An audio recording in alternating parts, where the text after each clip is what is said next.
चलो, तो कुछ सवाल ऐसे थे जो तुम लोगों ने पूछे, सॉल्व कर दिया ग्रुप में। कुछ कुछ बच्चों ने आंसर दे दिया है। जो नहीं सॉल्व करा उसको मैं बता रहा हूँ। एक सवाल था कुछ इस तरीके का। ग्राफ दिया हुआ था वेलोसिटी वर्सेस एक्स का, और इसके अकॉर्डिंग चार ग्राफ चूज करना था तुमको। ये वेलोसिटी वर्सेस एक्स का ग्राफ है, और कह रहा है कि एक पार्टिकल है, अगर वो पैराबोलिकली मूव कर रहा है, इस ग्राफ को सेटिस्फाई कर रहा है, ओरिजिन के अबाउट उसका डिस्प्लेसमेंट बहुत ही मिनिमम है, तो उसके लिए हमें उसका displacement versus x graph plot करना था, या displacement versus T graph plot करना था। तो देखो यहाँ पे क्या हुआ है कि एक बार मैं क्वेश्चन को देख ले रहा हूँ।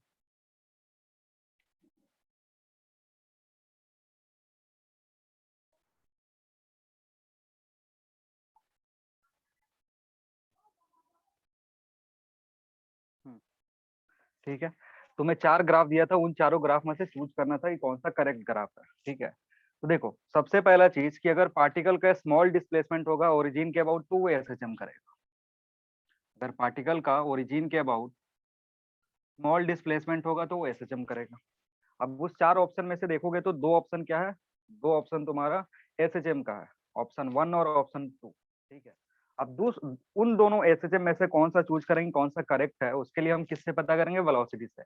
वेलोसिटी क्या बता रहा है, देखो जब पार्टिकल को रिलीज करेंगे, जब पार्टिकल को रिलीज करेंगे तो क्या करेगा, at T equals to zero, at T equals to zero particle का जो वेलोसिटी होगा v, that will be zero. जब पार्टिकल को हम रिलीज करेंगे यहाँ पे हाइट पे उठा करके, तो इस स्टैंड पे इसका वेलोसिटी जीरो है, तो मतलब time T equals to zero पे वेलोसिटी जीरो होगा। और जब वेलोसिटी जीरो होता है तो एसएचएम के लिए जो एक्स होता है that is equal two plus minus A, amplitude के बराबर होता है। आ रही बात समझ में।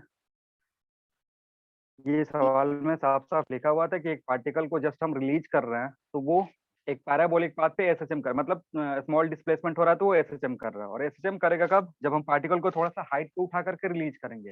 हाइट पे उठा करके रिलीज करने का मतलब है उस स्टैंड पे वेलोसिटी जीरो, तो टी इक्वल्स टू जीरो पे वेलोसिटी जीरो, मतलब जो एक्स होगा that will B plus minus है, या तो प्लस ए होगा या तो माइनस ए होगा। तो ग्राफ वहां से देखोगे तो करेक्ट ग्राफ जो है वो क्या होगा, ये ग्राफ होगा, ये टी और इधर एक्स, और टी इक्वल्स टू जीरो पे एक्स ए के बराबर है, एम्पलीट्यूड के बराबर है। इसलिए जो फर्स्ट ए और बी ग्राफ है उसमें से करेक्ट करेक्ट ऑप्शन सेकंड वाला होगा। ठीक है। ओके।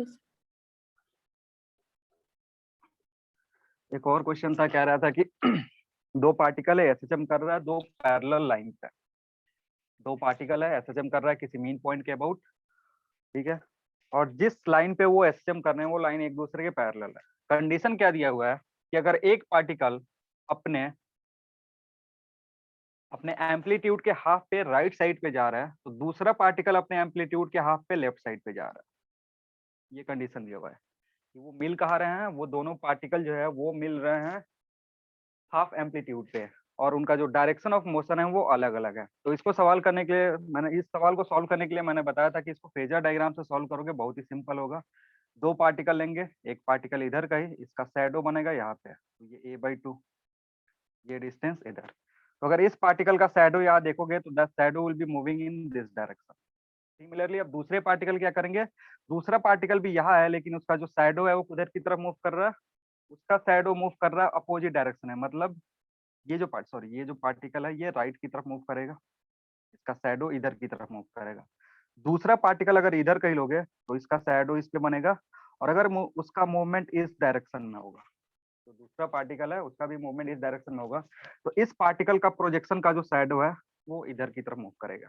मतलब जो शैडो यहाँ पे बनेगा इस पार्टिकल का, वो a/2 पे राइट की तरफ जाएगा, इस पार्टिकल का जो शैडो बनेगा यहाँ पे a/2 पे वो लेफ्ट की तरफ जाएगा। तो इस दोनों पार्टिकल के बीच में हमें एंगल क्रिएट पता करना है। ये जो एंगल होगा that angle will be equal to phase difference between the particle. आ रही बात समझ में।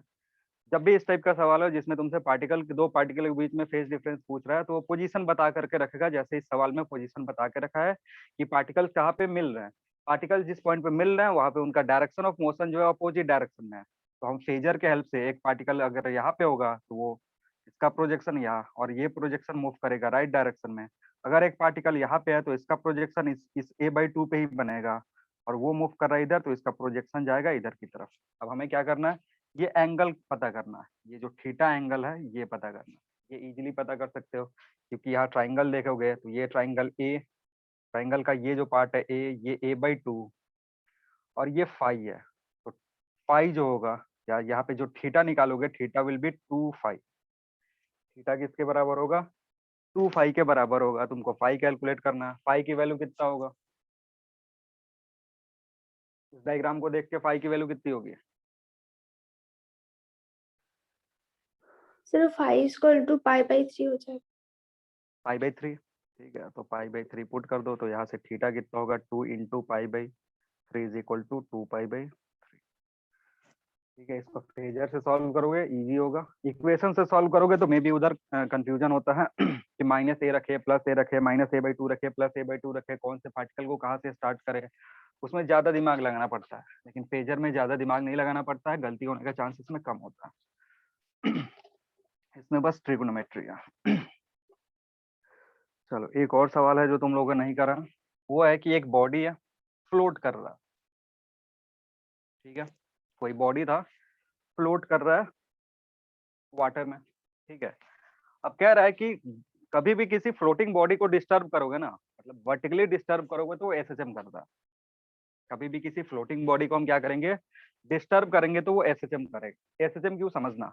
जब इसको नीचे की तरफ धक्का देते हैं, जब इसको नीचे की तरफ धक्का दोगे तो क्या होगा? अगर इसका डिस्प्लेसमेंट करेंगे हम एक्स से नीचे की तरफ, तो क्या इंक्रीज होगा? इस पे लगने वाला बाइंसी फोर्स इंक्रीज हो जाएगा, क्योंकि बाइंसी फोर्स किसके चलते आता है? Weight of the fluid displace. तो जब इस ब्लॉक को हम नीचे की तरफ धक्का देंगे तो जो फ्लूइड डिस्प्लेसमेंट हो रहा है वो बढ़ जाएगा, और फ्लूइड डिस्प्लेसमेंट बढ़ेगा, इसका मतलब उसके चलते एक बाइंसी फोर्स आएगा, और बाइंसी फोर्स किधर लगेगा? ऊपर की। तो समझना, डिस्प्लेसमेंट के अपोजिट डायरेक्शन में फोर्स लग रहा है। डिस्प्लेसमेंट के अपोजिट डायरेक्शन में फोर्स लग रहा है, एक तरीके से रिस्टोरिंग फोर्स है। और ये स्टेयरिंग फोर्स जो भी यहाँ पे आएगा, that will be buoyancy force. Buoyancy force क्या होगा? F B is equal to rho V G. F B कितने के बराबर होगा? रो वी जी के बराबर। और अगर इसका मैग्नीट्यूड निकालोगे तो रो, वॉल्यूम की जगह लिख सकते हो एरिया, जो इसका क्रॉस सेक्शन एरिया होगा वो, जितने से डिस्प्लेसमेंट करे है वो, इंटू एक्स और जी। एफ बी जो होगा, F B will be how much? Rho A G into X. और चूंकि ये रिस्टोरिंग फोर्स है तो अगर वेक्टर फॉर्म में इसको लिखते हो एफ बी, तो this will be minus rho A G into X vector. ठीक है, क्योंकि एफ बी का डायरेक्शन एक्स के डायरेक्शन से अपोजिट में है। तो ये जो एफ बी है यहाँ पे, यहाँ से क्या देख सकते हो कि ये जो इक्वेशन है, ये इक्वेशन सेटिस्फाई कर रहा है equation of S H M. क्योंकि अगर यहाँ मास इंटू एक्सेलेरेशन लिखोगे, mass into acceleration will be equal to negative of rho A G X, और ए जो आएगा यहाँ से, A will be how much? ऊपर लिख दे रहा हूँ, A will be minus rho A G divided by M into X. ठीक है, और अगर इसको कंपेयर करोगे स्टैंडर्ड इक्वेशन ऑफ एसएचएम से, अगर इस इक्वेशन को कंपेयर करोगे स्टैंडर्ड इक्वेशन ऑफ एसएचएम से, तो क्या होगा? ओमेगा स्क्वायर की जगह पे क्या है? ओमेगा स्क्वायर की जगह पे rho A G by M. तो omega will be how much? √ओवर rho A G by M. अब जो भी तुमसे क्वेश्चन में पूछ रहा था, इसके अकॉर्डिंग सॉल्व कर सकते हो। आ रही बात समझ में? Yes sir. तो ये 3 सवाल था जो किसी ने नहीं करा था, बाकी सॉल्व कर दिए हो तो उसको नहीं देख रहे हैं। वो जिसने भी सॉल्व करा है वो सही है। और एक आध सवाल आया था, उसको देखते हैं। कुछ कुछ बहुत ही इजी सवाल पूछ रहे हो सब डाउट, या तो बेसिक कमजोर है या फिर कॉपी नहीं पढ़ रहे हो। जैसे इसने, एक बच्चे ने सवाल पूछा था ये वाला, एक मिनट, डायग्राम उसका देखना पड़ेगा।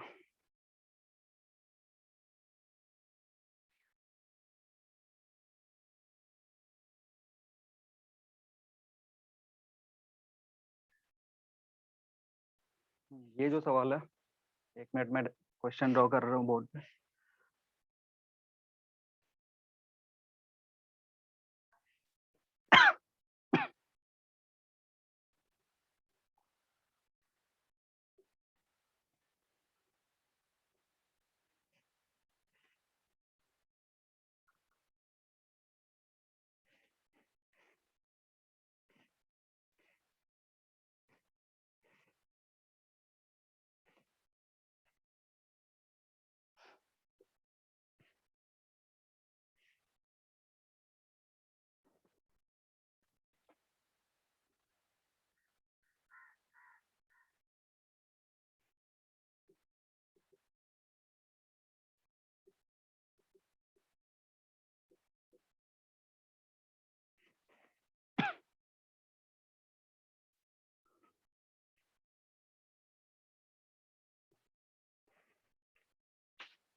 ये सवाल है तुम्हारा। इसमें तुमसे पूछ रहा है कि अंडर स्टेडी स्टेट कंडीशन वीएबी बताओ, ठीक है ना। ये एक बार मुझसे किसी और ने पूछा था। इसमें क्या है कि ये जो सवाल है इसमें क्या पूछ रहा है, ए और बी के बीच में कितने का पोटेंशियल डिफरेंस होगा अंडर स्टेडी स्टेट, ठीक है। अब अंडर स्टेडी स्टेट कहने का क्या मतलब है कि इसके थ्रू इसके थ्रू इसके थ्रू इसके थ्रू इसके थ्रू कोई करंट फ्लो नहीं होगा। क्लियर है। ठीक है ना। Yes sir. ये सारी चीजें मैंने बताया कि जो भी तुम्हारा मैंने बताया था किस टाइप का क्वेश्चन आ सकता है, तो किस टाइप का क्वेश्चन है, ये स्टेडी स्टेट कंडीशन का क्वेश्चन है कैपेसिटर से रिलेटेड, ठीक है। तो जब स्टेडी स्टेट होता है तो कैपेसिटर से कोई करंट फ्लो नहीं होता है, तो अगर कैपेसिटर से करंट फ्लो नहीं होगा तो ये बैटरी कोई करंट सप्लाई नहीं करेगा। तो अगर बैटरी करंट सप्लाई नहीं कर रहा है तो यहाँ और इस दो पॉइंट के बीच में मान लो ये सी लग रहा है, तो ए और सी के बीच में जो पोटेंशियल होगा, ए और सी के बीच में जो पोटेंशियल होगा वो कितना होगा, सर 100 वोल्ट। 100 होगा, क्योंकि अगर करंट फ्लो नहीं हो रहा है तो इसका जो टर्मिनल पोटेंशियल होगा वही किसके बराबर हो जाएगा, इसके ईएमएफ के बराबर। तो ए और सी के बीच में क्या लगा हुआ है, यहाँ सीधे लिख सकते हो कि वी ए सी जो है V A C is equal to how much 100 volt, इतना लिख सकते हो। अब तुमसे पूछ कह रहा है, तुमसे पूछ रहा है ए और बी का पोटेंशियल डिफरेंस, तो इस ये जो सर्किट है इसको थोड़ा सा सिंप्लीफाई करोगे तो काम बन जाएगा। देखो ये जो दोनों ये जो दोनों कैपेसिटर ये किस में कनेक्टेड है, सीरीज या पैरेलल में, 3 और 3 किस में कनेक्टेड है,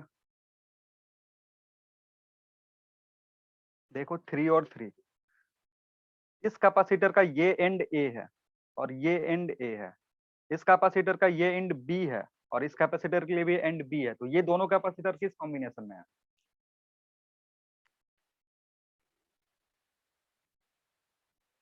बोलो जल्दी। 3 और 3 का क्या कॉम्बिनेशन है, आवाज नहीं आ रही मेरी। सर और आप बोल। कह रहे हैं कि ये जो दोनों कैपेसिटर है 3 माइक्रोफेराड और ये जो 3 माइक्रोफेराड है इसके बीच में कौन सा कॉम्बिनेशन है, सीरीज कॉम्बिनेशन या parallel combination, series combination. Series है। कैसे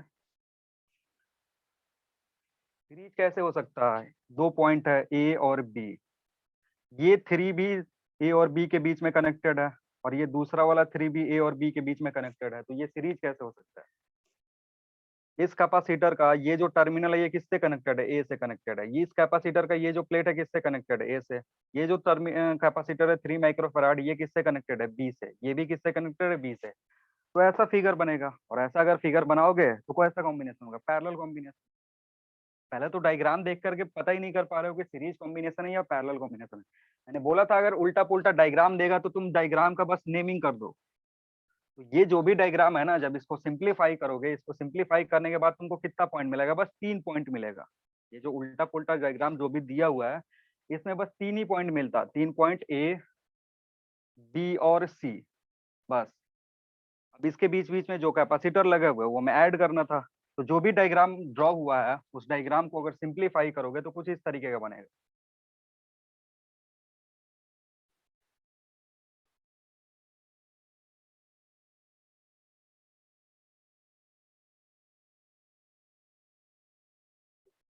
और यहाँ पे एक कैपेसिटर कनेक्टेड, सॉरी यहाँ पे एक कैपेसिटर कनेक्टेड है, ये ऐसे ही रहेगा, ये ए और सी के बीच में कनेक्टेड है। तो ये दोनों जो कैपेसिटर है ये दोनों 3 माइक्रोफेराड और ये 3 माइक्रोफेराड, ये 1 माइक्रोफेराड और ये 1 माइक्रोफेराड, बस इसी को सिंप्लीफाई करना है। इसको सिंप्लीफाई करना था और यहाँ से क्या पता करना है, वी ए बी पता करना है। वी ए बी तुमको पता करना था, तो वी ए बी पता करने के लिए अब देखो, अब ए सी जो है, ए सी कितने के बराबर है, 100 वोल्ट के बराबर है। ए सी कितने के बराबर है, ए सी है 100 वोल्ट के बराबर। तो इसके बीच में ए और सी, ये पॉइंट क्या है, सी है, ये पॉइंट बी है। तो ए सी अगर 100 वोल्ट के बराबर है तो ए बी तुम पता नहीं कर सकते हो, बोलो। देखो जो क्लास करा होगा ना वो इजिली बता देगा कि इसको हम रिड्यूस कर सकते हैं। ये जो दोनों कैपेसिटर है इसके लिए 6 माइक्रोफेराड लिख सकते हो, इसके लिए 2 माइक्रोफेराड लिख सकते हो। इसके बीच में अगर पोटेंशियल 100 वोल्ट का है तो इसके अक्रॉस अगर वोल्टेज लिखना है तो बताया था ना फॉर्मूला, इसके लिए फॉर्मूला होता है C2 by C1 plus C2 into V। अगर V1 निकालना है तो ये फॉर्मूला होता है V1 is equal to C2 by C1 plus C2 into V। ठीक है ना। हमारा काम क्या होता है कि अगर किसी भी कैपेसिटर के अक्रॉस ड्रॉप पूछ रहा है तो हम पहले जो कॉम्बिनेशन है उसको ब्रेक करते हैं टू टू करके। जैसे यहाँ पे टू कैपेसिटर करके हमने ब्रेक कर दिया, तो अब इसके अक्रॉस जो भी पोटेंशियल ड्रॉप होगा हम पता कर सकते हैं। ये ए है, ये बी है, और इसके क्रॉस पोटेंशियल पता करना है तो यानी ये C2 की जगह क्या आएगा तुम्हारा 2, नीचे क्या आएगा 8, दोनों ये टोटल पोटेंशियल कितना है 100। सिंप्लीफाई करोगे आंसर आ जाएगा। ग्रुप में किसी ने इसको सॉल्व ही नहीं करा। ठीक है, देख के डर जाओगे तो फिर क्वेश्चन नहीं होगा। इसमें कुछ नया है जो क्लास में नहीं बताया हुआ था, बोलो। किसी ने ट्राई करा था जब ये ग्रुप में सवाल भेजा तो किसी ने ट्राई करा था? हाँ सर, ट्राई किया था। तो फिर क्या दिक्कत आ रहा था? कोई ऐसा तो नया नहीं है कि मैंने अभी जो पढ़ाया उसमें कुछ नया बता दिया, या क्लास में जब पढ़ा रहा था उस टाइम नहीं बताया था, ऐसा कुछ। सेम चीज अभी भी बताऊंगा, सेम चीज पहले भी क्लास में ही बताया हुआ है, बस अप्लाई तुम लोग नहीं कर पा रहे हो। ठीक है, और अप्लाई करने के लिए वो रिवीजन करना बहुत ही जरूरी है। रिवीजन नहीं करोगे कोई फायदा नहीं होगा। सेम चीज बताए थे कि हमारा जो भी क्वेश्चन होता है कैपेसिटर से रिलेटेड वो कहाँ से पूछेगा, स्टेडी स्टेट में ले जाकर के पूछेगा, और स्टेडी स्टेट में ले जाकर के पूछेगा तो तुमसे या तो चार्ज पूछेगा कैपेसिटर पे, या फिर कैपेसिटर के बीच में पोटेंशियल डिफरेंस पूछेगा। तो अगर कैपेसिटर बहुत ज्यादा कम्प्लेक्स दिया हुआ है, मतलब फिगर को मिक्स कर दिया, तो मिक्स कर जब देता है तो हमें पता कर क्या करना होता है, कौन सा कैपेसिटर पैरेलल में है, कौन सा कैपेसिटर सीरीज में है। फिर उसके बाद दो दो का पेयर बना के सॉल्व करते हैं, वही तो मैंने करा है, दो का पेयर दो का पेयर। फिर इन दोनों की जगह हम एक एक कैपेसिटर लगा सकते हैं, तो यहाँ पे एक कैपेसिटर, यहाँ पे एक कैपेसिटर। इस दोनों कैपेसिटर का पोटेंशियल डिफरेंस 100 है और इसके अक्रॉस निकालना है, तो कैलकुलेट कर सकते हो इजीली। ये फॉर्मूला है सिंपल सा। ठीक है, प्रैक्टिस करो, प्रैक्टिस बहुत ही जरूरी है। और फालतू फालतू क्वेश्चन प्रैक्टिस मत करो, जो तुम्हारे लेवल का है ना वही सारा प्रैक्टिस करना है। जो इजी क्वेश्चन है पिछले 3-4 साल का देख सकते हो कि जो क्वेश्चन का लेवल आ रहा है तुम्हारे लिए वो इतना टफ नहीं आ रहा है कि बैठ जाते हो लेकर के आईआईटी का क्वेश्चन कर लेंगे प्रैक्टिस करते टाइम, जेई मेंस का क्वेश्चन कर लेंगे। नहीं करना है, क्योंकि नहीं पूछेगा नीट से उतना टफ क्वेश्चन। लास्ट 3 साल का क्वेश्चन पेपर देखो, फिजिक्स का बहुत इजी आ रहा है। ठीक है, तो टफ क्वेश्चन में जा जा करके जो 10 मिनट 5 मिनट टाइम ले रहा है उसमें टाइम बर्बाद करने का जरूरत नहीं है। बेसिक जो भी है कॉपी रिवाइज करके बेसिक अपना सही करो, बेसिक सही हो जाएगा सवाल अपने आप होने लगेगा। हल्का फुल्का सवाल ही करना होता है। चलो कुछ और देखते हैं। और कौन सा है? ये सवाल है एक।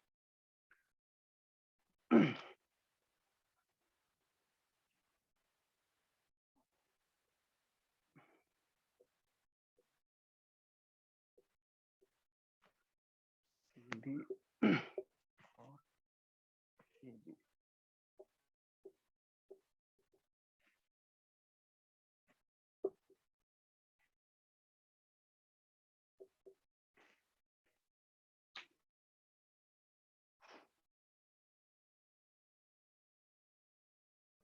चलो ये सवाल है। ये सवाल किसने ट्राई करा? किसको किसको पहले सवाल समझ में आया कि सवाल क्या पूछ रहा है? वो है जिसको सवाल ही समझ में नहीं है कि ये पूछ क्या रहा है।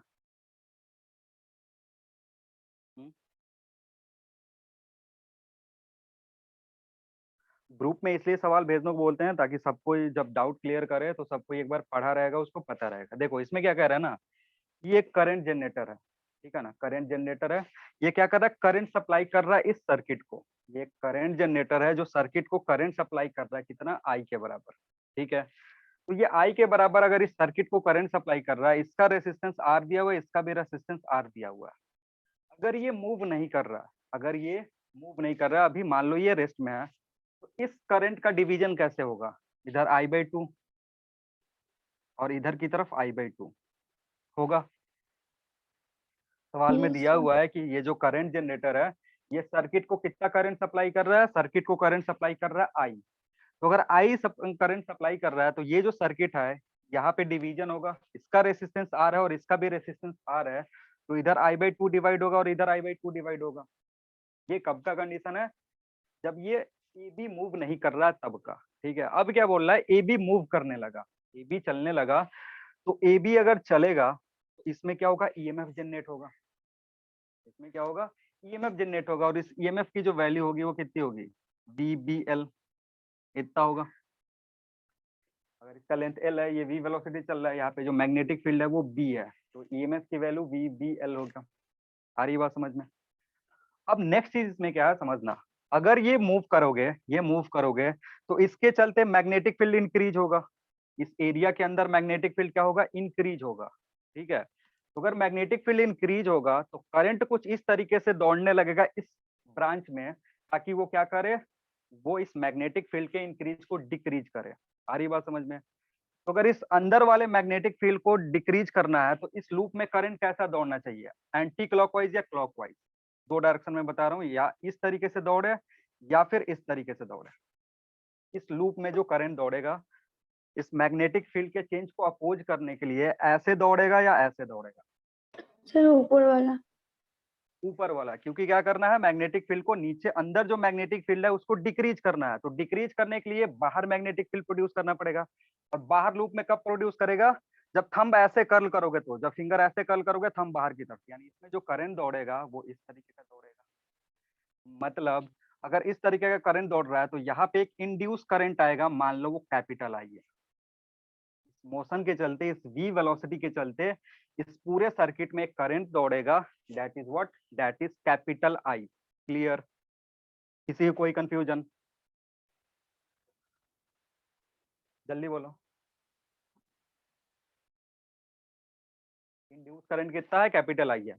अब समझना, तुमसे सवाल में पूछ क्या रहा था कि अगर इसको v वेलोसिटी से चलाने लगे तब इस ब्रांच CD में कितना करंट दौड़ेगा। तो अब ध्यान से देखोगे तो आई डैश की जो वैल्यू होगी that will be I by 2 minus capital I. कितना होगा, आई डैश, जो CD में जो करंट दौड़ेगा दैट विल बी I/2। पहले कितना दौड़ रहा था, I/2 दौड़ रहा था इस जनरेटर के चलते। ठीक, अभी क्या होगा, जब इस v वेलोसिटी से मूव कराओगे तब इसमें करंट दौड़ेगा, करंट का डायरेक्शन मैंने ड्रॉ कर दिया है। तो अगर इस ब्रांच में देखोगे तो करंट D से C की तरफ जाएगा, तो माइनस कैपिटल आई। ठीक, अब तुम्हारा कैपिटल आई कैलकुलेट करने का काम है। कैपिटल आई इंड्यूस करंट है, तो इंड्यूस करंट क्या होगा, इंड्यूस वोल्टेज या induced EMF divided by total resistance of this circuit. तो इंड्यूस्ड करंट की जगह क्या लिखोगे, I is equal to E by total resistance of the circuit. Circuit का टोटल रेसिस्टेंस कितना है, 2 है सर। 2R है, तो नीचे 2R, अगर वैल्यू पुट करोगे तो this will come as I/2 minus VBL divided by 2R। ये तुम्हारा आंसर है। CD से जो करंट जाएगा वो कितना जाएगा, I/2 माइनस VBL/2R। ठीक है, कुछ डाउट है किसी को? इस करंट जनरेटर से परेशान नहीं होना है। अरे करंट, ये एक सोर्स है ना, तो सोर्स, इस सोर्स का काम क्या है, करंट देना है। जो जनरेटर है ना उसको यहाँ पे करंट जनरेटर बोल, बस इससे परेशान नहीं होना है। सवाल में क्या बोल रहा है कि ये करंट जनरेटर इस सर्किट को आई सप्लाई कर रहा था, अगर इसको v वेलोसिटी से चलाने लगे तो इस ब्रांच में कितने का करंट दौड़ेगा, वही सोचना है। I/2 पहले दौड़ रहा था, अगर ये डायरेक्शन देखोगे तो डायरेक्शन D से C की तरफ आएगा, इसलिए यहाँ माइनस आई, और माइनस आई इंड्यूस्ड करंट है कैपिटल आई, और इंड्यूस्ड करंट की वैल्यू क्या होगी, E divided by total resistance of the circuit that is 2R। ये आंसर है तुम्हारा। क्लियर है? यस आगे सर। बढ़े।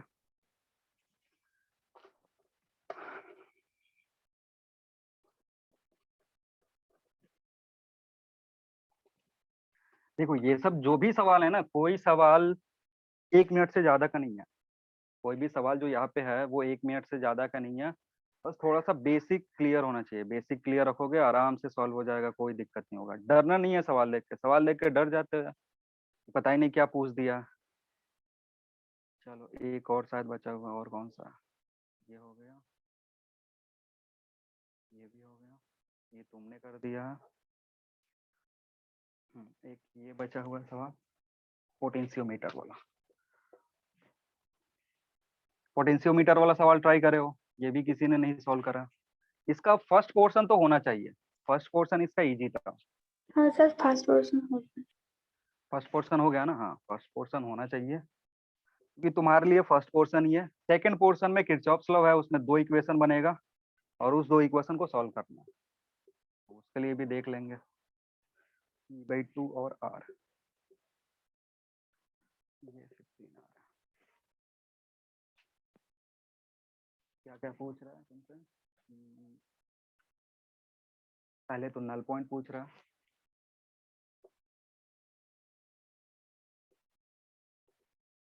और दूसरा काम है कि जब जॉकी 560 पे टच करेगा, 560 पे टच करेगा, then what is current in the galvanometer? IG is equal to what?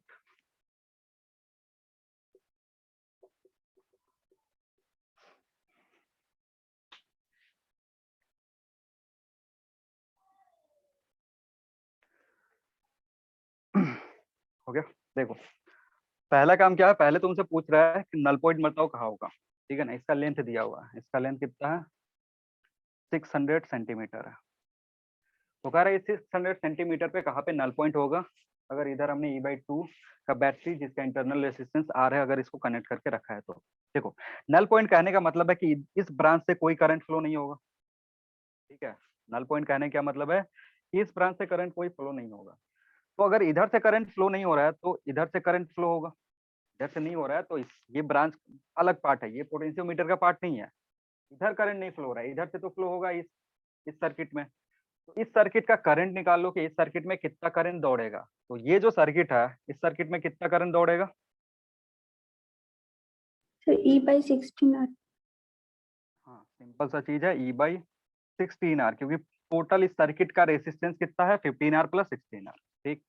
तो अगर ये E/16R है, सॉरी, I = E/16R है, तो AB के अक्रॉस, ये पॉइंट A है और ये B है, AB के अक्रॉस जो ड्रॉप होगा वो कितना होगा?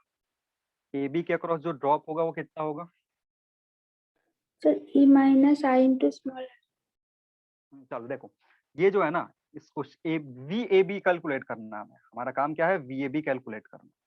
समझो क्यों? VAB इसलिए कैलकुलेट करना है क्योंकि VAB के लिए ड्रॉप जो है, VAB जो ड्रॉप है वो कितने मीटर के लिए आ रहा है? 600 सेंटीमीटर के लिए आ रहा है। VAB का लेंथ कितना है? 600 सेंटीमीटर। तो इसके अक्रॉस जो ड्रॉप होगा वो हम रिलेशन यूज करेंगे, E is directly proportional to L। Potentiometer इसी पे काम करता है। तो इस 600 सेंटीमीटर के लिए हमें इसके अक्रॉस जो ड्रॉप हो रहा है ना वो पता करना। अब समझना ड्रॉप कैसे पता करेंगे। ड्रॉप पता करने के लिए सिंपल सा फॉर्मूला है, ये 15R है, ये कितना है? R है। और इस सर्किट में बैटरी कितना का कनेक्टेड है? E का कनेक्टेड है। तो तुम्हें पता है potential drop is directly proportional to, potential drop is directly proportional to resistance. तो यहाँ से जो VAB आएगा, VAB जो होगा वो होगा E into 15R divided by 16R। कौन सा formula? V is equal to R1 divided by R1 plus R2 into V। अगर V1 निकालना है तो ये फॉर्मूला यूज करते हैं, R1 divided by R1 plus R2 into V। आ रही बात समझ में? जब दो रेसिस्टेंस सीरीज में हो और उनके अक्रॉस पोटेंशियल डिफरेंस निकालना है। ध्यान से सुन लो क्या बोल रहा हूँ। दो रेसिस्टेंस अगर सीरीज में है और अगर उनके अक्रॉस पोटेंशियल डिफरेंस निकालना है तो इस फॉर्मूला से निकालेंगे, V1 equals to R1 by R1 plus R2 into V। ठीक, तो यहाँ पे दो दो जो रेसिस्टेंस है वो सीरीज में है, 15R और R सीरीज में। हमें ड्रॉप किसके अक्रॉस निकालना है? 15R के अक्रॉस। टोटल पोटेंशियल कितना है? E है। ये फॉर्मूला मैंने लिखा है, 15R divided by 15R plus R, तो ये 16R आ जाएगा, यानी VAB इतना है। ठीक है, 16। क्लियर है? आ रही है बात समझ में? अब हमें पूछ रहा है नल पॉइंट। नल पॉइंट कैसे कैलकुलेट करोगे? ये कंडीशन से, E is directly proportional to L। तो यहाँ से लिख सकते हो VAB इज इक्वल टू, या VAB बाई, तुम्हें क्या निकालना है? इसके अक्रॉस जो पोटेंशियल ड्रॉप है उससे relation, VAB by E/2 equals to AB by L। और ये जो L होगा, this L will give null point, क्योंकि हमें जो ड्रॉप चाहिए किसके अक्रॉस चाहिए? E/2 के अक्रॉस चाहिए। क्योंकि इधर से अगर करंट नहीं फ्लो होगा तो जिस पॉइंट पे EMF E/2 के बराबर हो जाएगा, जिस पॉइंट पे EMF E/2 के बराबर हो जाएगा इस वायर के अक्रॉस, वहां पे नल पॉइंट मिलेगा। आ रही बात समझ में? बोलो जल्दी। Yes sir.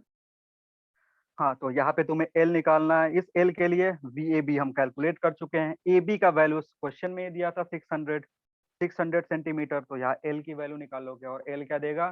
नल पॉइंट देगा। ये नीचे E/2 क्यों लिख रहे हैं? नीचे E/2 क्यों लिख रहे हैं? सर क्योंकि बैटरी इसके का इस पोटेंशियल हाँ, डिवाइड। बैटरी का पोटेंशियल जो है, बैटरी का जो EMF है वही इस पॉइंट के अक्रॉस पोटेंशियल ये ड्रॉप होना चाहिए। ड्रॉप इसलिए होगा क्योंकि इधर से कोई करंट फ्लो नहीं हो रहा है, तो जो ड्रॉप होगा, जो टर्मिनल पोटेंशियल होगा, that will be equal to EMF of the battery. इसलिए नीचे E/2 के लिए हमें नल पॉइंट चाहिए, नीचे L। ये कंडीशन यूज कर रहा है। AB तुमको पता है, इधर से पुट कर दो। ये AB का वैल्यू ये 600, यहाँ से E/2 सॉल्व करोगे, आंसर अराउंड आएगा। किसी ने करा है ना, कितना आंसर आया? Sir 32 I think centimetre. 3, हाँ ये 320 सेंटीमीटर। ठीक है, अब नेक्स्ट चीज करना था, ये नल पॉइंट का कंडीशन हो गया।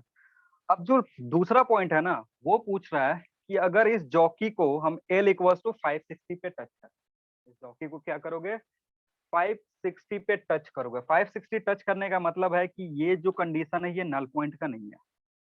560 टच करने का क्या मतलब है, नल पॉइंट का कंडीशन नहीं है। अगर नल पॉइंट का कंडीशन नहीं होगा तो इधर से भी करंट फ्लो होगा। आ रही बात समझ? मान लो इधर से आई फ्लो हो रहा है, इस डायरेक्शन में I1 चला गया, तो कुछ करंट I माइनस I1 इधर फ्लो होगा। ठीक है, समझ में आ रहा है क्या बोल रहे हैं? इधर से I अगर निकलेगा तो कुछ पोर्शन I1 इधर चला जाएगा। अब ये नल पॉइंट नहीं होगा। नल पॉइंट अभी हमने कैलकुलेट करा कि 320 के लिए है। जब इस जॉकी को टच करेंगे 560 पे, 560 पे टच करोगे तो अब इधर से भी करंट फ्लो हो रहा होगा। तो वही तुमसे पूछ रहा था कि ये जो करंट इधर से फ्लो हो रहा है वो कैलकुलेट करो। एक काम करो, इधर से I1 मान लो, इधर से I माइनस I1 मान लो। ठीक है, अब यहाँ दो अननोन है, ना तो तुमको I पता है ना तो I1 पता है, तो दो इक्वेशन बनाना पड़ेगा। दो इक्वेशन बनाने के लिए हमें किरचॉफ लूप यूज करेंगे। किरचॉफ यूज करके वहां से दो लूप यूज करके फिर इक्वेशन लिखेंगे, और इक्वेशन लिख करके I1 कैलकुलेट कर लेंगे, और I1 जो होगा that will be the current to the galvanometer. तो कैसे सॉल्व करेंगे? सबसे पहला काम होगा तुमको इस सर्किट को सिंप्लीफाई करना। सर्किट को सिंप्लीफाई करोगे तो कुछ इस तरीके का होगा। समझो, सर्किट को सिंप्लीफाई कर रहे तो क्या होगा। अब इसको टच कहाँ करा है, इसको टच करा है 560 पे, 560 सेंटीमीटर पे टच करा है। जो सर्किट बनेगा उस पर ध्यान देना। सर्किट कुछ इस तरीके का बनेगा, ये R, ये E। इधर जो है अगर 560 पे टच करोगे, टोटल जो वायर था AB वो 600 सेंटीमीटर का था, उसके लिए रेसिस्टेंस 15R आ रहा था। अगर 560 सेंटीमीटर यूज करोगे तो रेसिस्टेंस कितना आएगा, 14R आएगा। यूनिटरी मेथड, कुछ नहीं करना है। 600 के लिए कितना था, 15R था, तो 1 के लिए 15/600R होगा, और 560 के लिए कितना होगा, सिंप्लीफाई करोगे 14R आएगा। ठीक है, तो जब सर्किट ड्रॉ करोगे तो इधर 14R, फिर ब्रेक होगा, एक और R आएगा, और इसके बीच में एक बैटरी लगा हुआ है E/2 का, और एक रेसिस्टेंस लगा हुआ है R का, और इससे करंट फ्लो हो रहा है I1, इधर से करंट फ्लो हो रहा है I, और इधर से करंट फ्लो हो रहा है I माइनस I1। ठीक है, सर्किट को हमने रिजॉल्व कर लिया। ये जो भी पोटेंशियोमीटर था इसको नॉर्मल सर्किट में रिजॉल्व कर लिया। तो नॉर्मल सर्किट में रिजॉल्व करा, ये 14R, ये R, इधर R, ये E/2, ये R और ये E। अब इसको सिंप्लीफाई करना, और इसको सिंप्लीफाई करके बताना है कि I1 का वैल्यू कितना होगा। क्लियर है?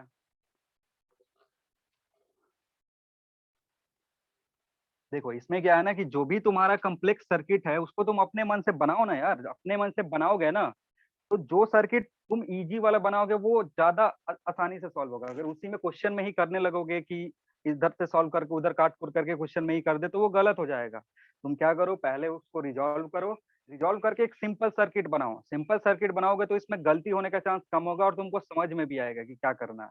ठीक है, तो जब इस पॉइंट पे टच करेंगे, 560 पे टच करेंगे, तो इसका कुछ रेजिस्टेंस होगा, इसका कुछ रेजिस्टेंस होगा, तो वही तुम्हें कैलकुलेट करना था। वो कैलकुलेट करने के बाद एक सिंपल सर्किट बनाना था।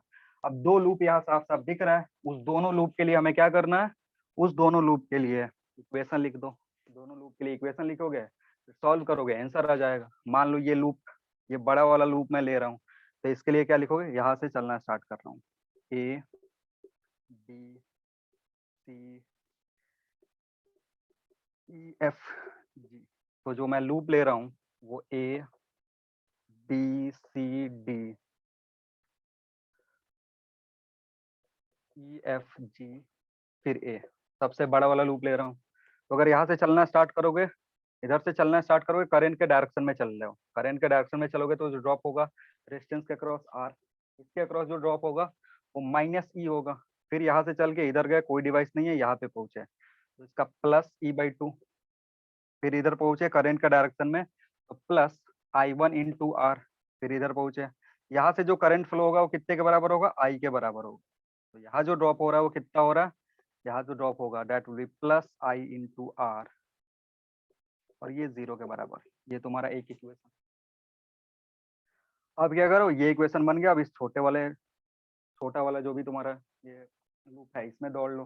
छोटे वाले लूप में अगर दौड़ोगे DEFC में, DEFC में क्या लिखोगे, अगर यहाँ से चलना शुरू करोगे तो E/2, इसके क्रॉस ड्रॉप जो होगा करंट के डायरेक्शन में चल रहे हो तो +I1R, और इधर एक रेसिस्टेंस है उल्टा डायरेक्शन में चल रहे हो तो -14R I - I1 = 0। ये तुम्हारा दूसरा इक्वेशन। दो इक्वेशन, दो अननोन, तुमको I1 पता करना है, सिंप्लीफाई करके लिख सकते हो।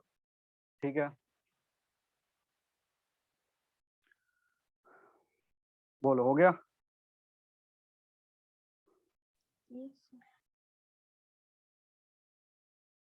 चलो, तो इतना सा डाउट था, इसको यहीं पे खत्म करते हैं, बाकी करेंगे अगले क्लास में जो नेक्स्ट तुम्हारा डाउट होगा। अभी स्टार्ट करेंगे ऑप्टिकल इंस्ट्रूमेंट्स।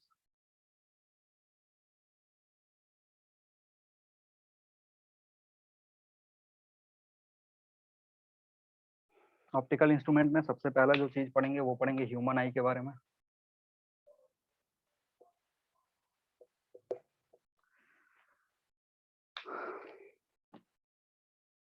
ह्यूमन आई का जो वर्किंग है या फिर स्ट्रक्चर है वो सब तुम बायोलॉजी में, ह्यूमन एनाटॉमी में पढ़े होगे। वो सारी चीजें हम नहीं देखेंगे। हमारा काम है कि जो फिजिक्स से रिलेटेड टॉपिक है आई से वो देखेंगे। ठीक है, तो कुछ कुछ मटेरियल्स है, मटेरियल्स जैसे एक्वस ह्यूमर और विट्रियस ह्यूमर और सी है तुम्हारा लेंस। ये तीनों जो चीज होते हैं वो ट्रांसपेरेंट होते हैं। ये भी ट्रांसपेरेंट है, ये भी ट्रांसपेरेंट है, ये भी ट्रांसपेरेंट है। ये तीनों क्या होता है, कंप्लीटली ट्रांसपेरेंट होता है। इधर से लाइट पास होता है, लाइट पास होगा तो इसका कुछ रिफ्रैक्टिव इंडेक्स होगा, इन तीनों का कुछ रिफ्रैक्टिव इंडेक्स होगा, and that refractive index is 1.336। यहाँ पे 1.336 और इसके लिए 1.396। ठीक है, जो भी मटेरियल है हमारा एक्वस ह्यूमर, विट्रस ह्यूमर और लेंस, ये तीनों आई के लिए क्या होते हैं, ट्रांसपेरेंट होते हैं। ठीक है, और इधर से आई का क्या होता है, रिफ्रैक्शन होता है। 3 बार जो भी अगर लाइट पास करेगा आई से, उससे कितना बार रिफ्रैक्शन होगा, एक बार। जैसे ही एयर से पास करेगा आई में, वहां पे रिफ्रैक्शन होता है। ठीक है, वहां पे जो रिफ्रैक्शन होगा वो सबसे मैक्सिमम होता है। आई से जब भी लाइट रे एयर से आंख में जाता है तो उसका रिफ्रैक्शन होता है पहली बार। ठीक है, वो लेंस पे नहीं होता है, कहाँ पे होता है, कॉर्निया पे होता है। सबसे पहली बार रिफ्रैक्शन कहाँ होगा, डायरेक्टली नहीं है ऐसा कि लेंस पे ही रिफ्रैक्शन हो गया। सबसे पहला जो रिफ्रैक्शन होता है वो कॉर्निया पे होता है।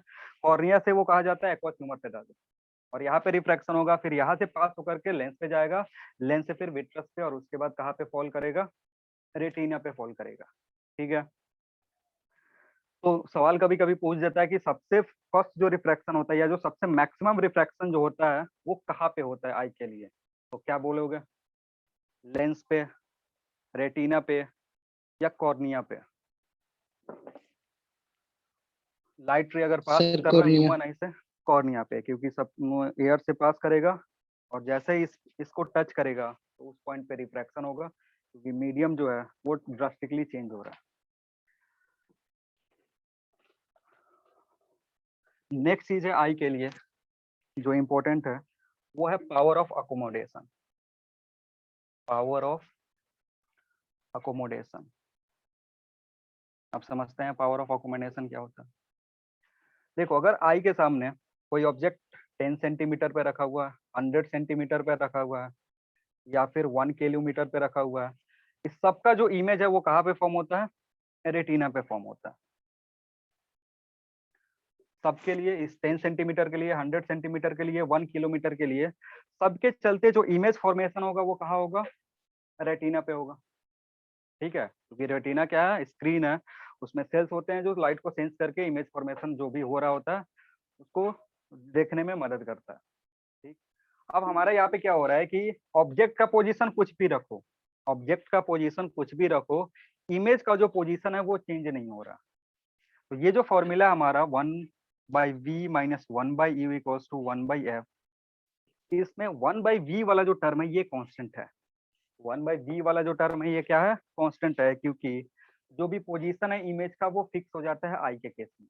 तो वेरिएबल कौन कौन से हैं, यू और एफ है। इसका मतलब अगर तुम यू चेंज कर रहे हो ना, यू अगर चेंज कर रहे हो तो आई का क्या चेंज होगा, आई में जो लेंथ है उसका फोकल लेंथ चेंज होगा। आ रही है बात समझ में? जल्दी यस बोलो। सर। तो फोकल लेंथ जो होता है इसका, जो भी हमारा आई लेंस है उसका फोकल लेंथ कांस्टेंट नहीं है, वेरिएबल है, जो डिपेंड किस पे करेगा, जो वेरी करेगा according to the position of object जो हमारे आंख के सामने रखा हुआ है। ये वेरिएबल होता है। और आंख का जो लेंस होता है वो जेली से बना होता है, जिसका रिफ्रैक्टिव इंडेक्स कितना है, 1.396 है। ठीक। और इस ये जो प्रॉपर्टी है लेंस का, इस प्रॉपर्टी को, या ये जो प्रॉपर्टी है आंख का, कि कहीं भी ऑब्जेक्ट रखो उसका इमेज कहाँ बनेगा, रेटिना पे बनेगा, इस प्रॉपर्टी को हम बोलते हैं पावर ऑफ अकोमोडेशन। जो हमारा लेंस है उसका फोकल लेंथ अकोमोडेट करता है अकॉर्डिंग टू द ऑब्जेक्ट, और उसके चलते जो इमेज है वो करेक्टली फॉर्म होता है कहाँ पे, अगर नॉर्मल आई है तो उसके लिए रेटिना पे इमेज बनेगा और हम उसको क्लियरली सी कर देख पाएंगे। ठीक है। अब वो क्यों करता है, वो किसके हेल्प से करता है, वो बायोलॉजी वाले सर बताए होंगे तुमको। जो लेंस जो है पावर अकोमोडेट कैसे करता है, सर कौन सस्पेंशन कौन लिगामेंट से अटैच होता नहीं आ रही आवाज, कौन सा ऑर्गन हेल्प करता है, कौन सा आई का पार्ट हेल्प करता है लेंस को उसका पावर फोकल लेंथ चेंज करने में? सर वो सस्पेंशन लिगामेंट के साथ अटैच हुआ। उसको क्या बोलते हैं, सिलियरी मसल्स।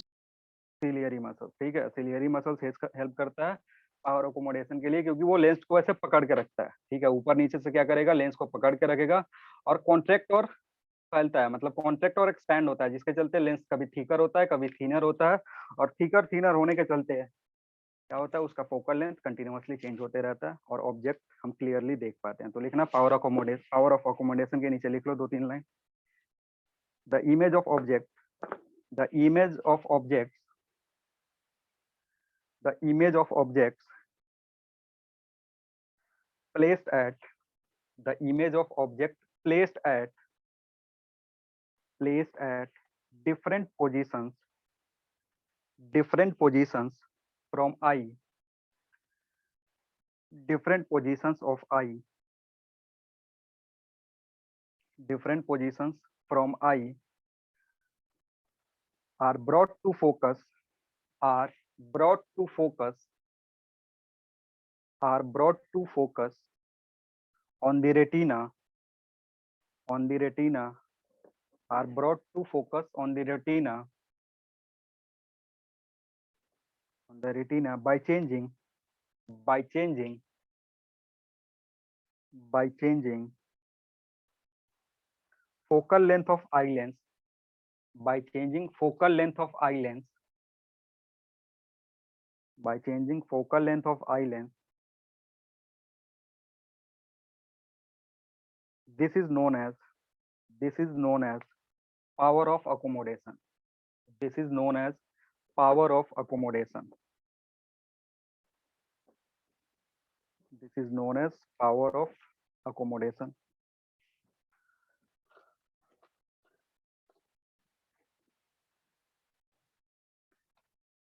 नेक्स्ट जो वर्डिंग है वो है नियर पॉइंट और least distance of distinct vision, जिसको हम कैपिटल डी से रिप्रेजेंट करते हैं। नियर पॉइंट और least distance of distinct vision, इसका क्या मतलब है, लिख लो जल्दी से इसके नीचे। It is the minimum, it is the minimum distance, it is a minimum distance, it is the minimum distance of an small object, of a small object, distance of a small object small object from the eye, from the eye, from the eye, at which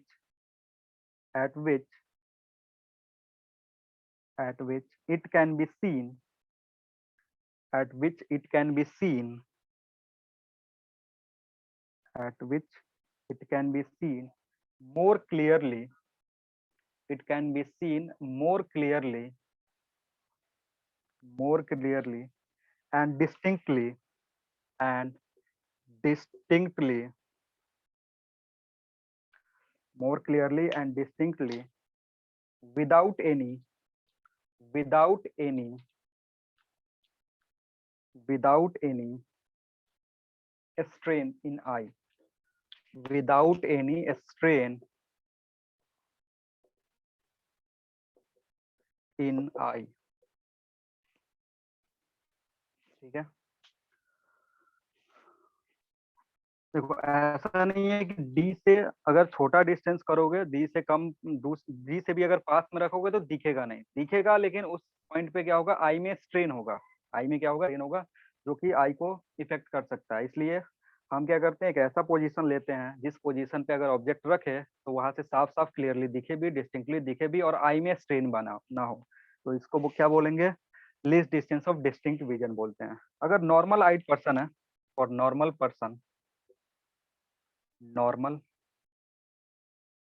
vision d is equal to 25 centimetre. अगर आई में कोई defect नहीं है तो D हम generally कितना लेते हैं, डी लेते हैं 25 सेंटीमीटर। मतलब 25 सेंटीमीटर तक अगर ऑब्जेक्ट रख करके उसको देख रहे हो तो आई में कोई स्ट्रेन नहीं आएगा और वो क्लियरली विजिबल भी होगा। 25 से कम रखोगे तो भी दिखेगा, ऐसा नहीं है कि 10 सेंटीमीटर पे रखोगे तो नहीं दिखेगा, दिखेगा लेकिन आंख में स्ट्रेन होगा। ज्यादा देर तक अगर देख लोगे 10 सेंटीमीटर पे रख के तो आंख में पेन भी हो सकता है या फिर रेडनेस भी हो सकता है। नेक्स्ट है far point.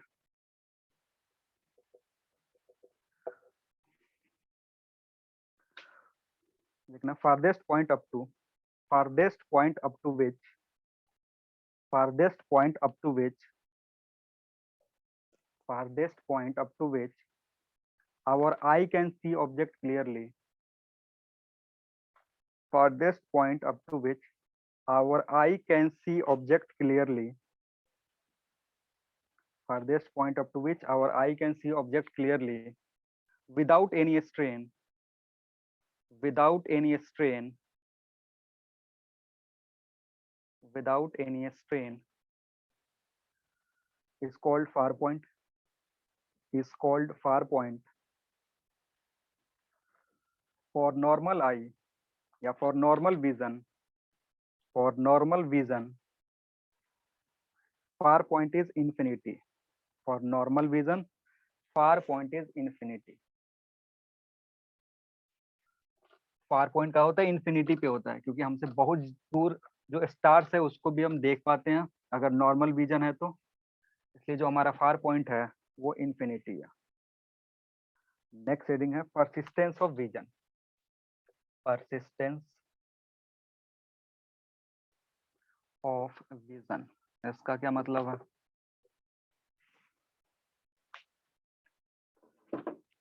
Persistence of vision का क्या मतलब, देखो कोई भी ऑब्जेक्ट अगर हमारे आंखों के सामने रखा हुआ है और उसको हम हटाते हैं, ठीक है, तो होता क्या है कि उसका जो इम्प्रेशन है रेटिना पे वो ऑब्जेक्ट को हटाते ही खत्म नहीं हो जाता है, उस पर कुछ देर के लिए रहता है। जो इमेज का जो इम्प्रेशन है रेटिना पे ऑब्जेक्ट के गायब होते हुए खत्म नहीं हो जाता है, ठीक है ना। इस प्रॉपर्टी को हम बोलते हैं परसिस्टेंट ऑफ विजन। एक टाइम होता है, एक पर्टिकुलर टाइम होता है कि वो उतना इंस्टेंट तक रहेगा, और इसी प्रॉपर्टी को हम यूज करके जो हमारा सिनेमा है उसको, जो भी हम थिएटर जाते हैं, पहले जो रील्स चलते थे वो इस फेनोमेना को यूज करके होता है, इस प्रॉपर्टी के आंख के यूज करके होता है, ठीक है ना। तो इसमें होता क्या है कि जब ऑब्जेक्ट को मूव करते हैं अपने आंखों से तो कुछ इंस्टेंट तक उसका इमेज जो इंप्रेशन है वो रेटिना पे रहता है, और अगर दूसरा ऑब्जेक्ट उसी टाइम पे आ गया आंख के सामने तो क्या करेगा, वो इम्पोज हो जाएगा उसको। तो ऐसा लगता है कि दो इमेजेस इमर्ज हो गए हैं, तो उसको हम अगर कंटिन्यूअसली मूव करते रहे तो जो फोटो है वो चेंज हो जाता है वीडियो में, ठीक है।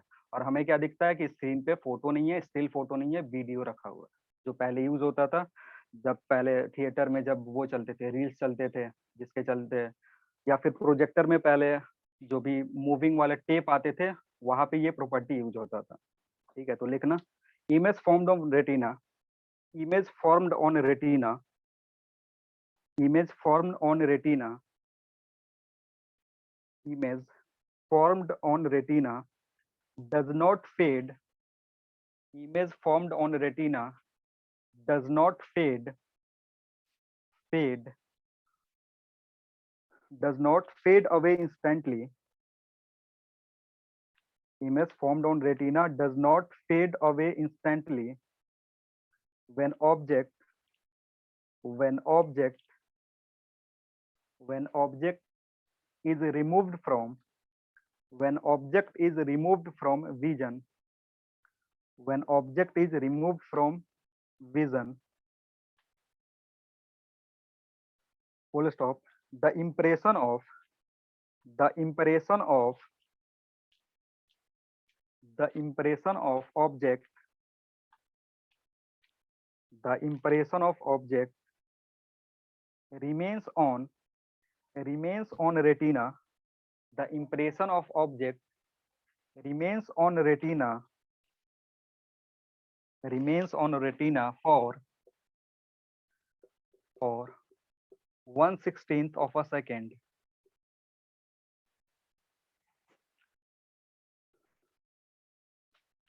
Impression of object remains on retina for 1/16 of a second after removal of object. After removal of object, this is called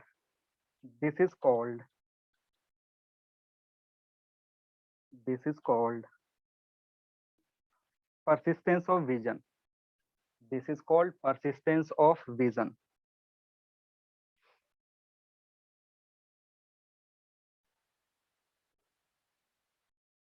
ठीक है,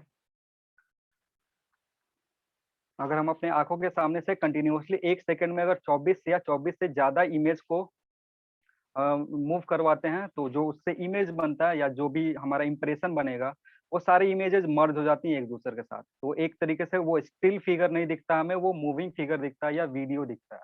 ठीक है, वो इस प्रॉपर्टी के चलते होता है।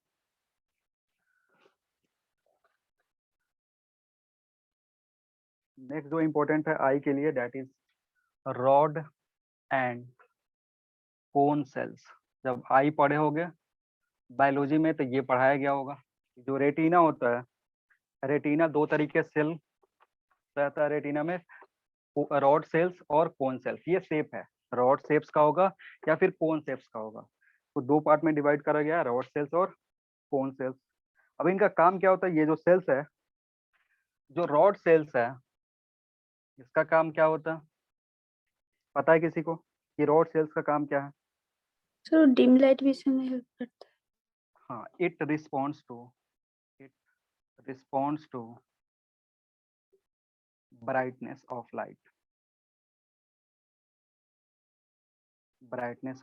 light, ठीक है। ये किसको रिस्पॉन्ड करता है? ब्राइटनेस को या फिर इंटेंसिटी ऑफ लाइट। जो भी रॉड सेल है, अगर ये सेल प्रेजेंट होगा आंखों में तो हम डिम लाइट को भी रिस्पॉन्ड करेंगे, डिम लाइट में भी हम देख पाएंगे। ठीक है, अगर ये रॉड सेल अगर आंखों में नहीं है किसी के, मतलब कोई एनिमल के या ह्यूमन के, तो क्या करेगा? रात में नहीं देख पाएगा। नेक्स्ट होता है तुम्हारा कोन सेल। कोन सेल क्या होता है? कोन सेल किसको रिस्पॉन्ड करेगा? It responds two coloured vision, colour को। ठीक है, इट रिस्पॉन्ड्स टू कलर। और अगर कोन सेल मिसिंग होता है किसी की आंखों से, may be due to genetic या फिर कोई और कारण होगा, उसके चलते अगर कोन सेल मिसिंग है आंखों से, तो उस पर्सन को क्या होता है? कलर ब्लाइंडनेस होता है। वो कलर को क्या करता है? ठीक से डिटेक्ट नहीं कर पाता है।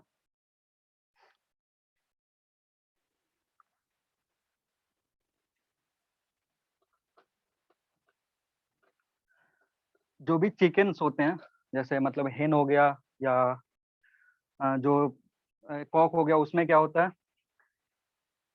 रॉड सेल प्रेजेंट नहीं होते हैं, ठीक है ना। जो भी तुम्हारा हेंस हो गया उसमें क्या होता है, या चिकन्स में क्या होगा, ये रॉड सेल प्रेजेंट नहीं होता। अब रॉड सेल प्रेजेंट नहीं होता है ना, इसलिए ये क्या करते हैं, जैसे ही शाम होगा, जैसे ही अंधेरा होता है, ये कहाँ चले जाते हैं, आराम से जाकर के सो जाते हैं, ठीक है। और जैसे ही थोड़ा सा ही लाइट आएगा, ये क्या करता है, इनका जो सेल है कौन सेल, वो रिस्पॉन्ड करता है। और लाइट आते ही सबसे पहले देखना, सबसे पहला कौन सा बर्ड जगता है, जो भी तुम्हारा हेंस है या चिकन्स है, ये सबसे पहले जब जगते हैं और बोलते हैं।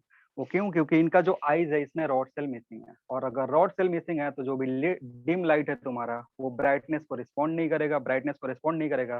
इसके चलते शाम होते ही सारे जितने भी चिकन्स है वो सो जाते हैं। आ रही बात समझ में? चलो, अब जो हमारा काम है वो पढ़ेंगे इमेज फॉर्मेशन, इमेज कैसे फॉर्म होता है, और इसके चलते जो डिफेक्ट है कुछ वो डिस्कस करेंगे। इमेज फॉर्मेशन पहले बात करेंगे नॉर्मल आई से। नॉर्मल आई, देखो आई अगर नॉर्मल है तो इमेज जो होगा वो ऑब्जेक्ट कहीं भी रखो, इमेज कहाँ बनेगा, रेटिना पे बनेगा। ये तुम्हारा ऑब्जेक्ट है, ये इमेज है, और ये लेंस है। ऑब्जेक्ट कहीं भी रखो, जो भी तुम्हारा इमेज फॉर्मेशन होगा आई के लिए, अगर इनफाइनाइट पे रखा हुआ है तो भी जो यहाँ से इमेज बनेगा वो कहाँ पे बनेगा, रेटिना पे बनेगा। ये तुम्हारा आई है। ये नॉर्मल आई के केस में ऐसे ही होता है। ऑब्जेक्ट किधर भी रखोगे, इधर इधर इधर कहीं भी रखो, इमेज जो फॉर्म करेगा वो कहाँ बनेगा, इमेज के ये आई के पीछे ये जो पोर्शन है इसको रेटिना बोलते हैं, यहाँ पे बनेगा। या अगर इनफाइनाइट पे रखा हुआ है तो भी रेटिना पे बनेगा। नॉर्मल आई के लिए होता है। जब डिफेक्ट नहीं है तो ये कंडीशन होगा, ठीक है। और अब जब डिफेक्ट होगा तो क्या होगा, तो नेक्स्ट हेडिंग है हमारा आई डिफेक्ट लिखेंगे।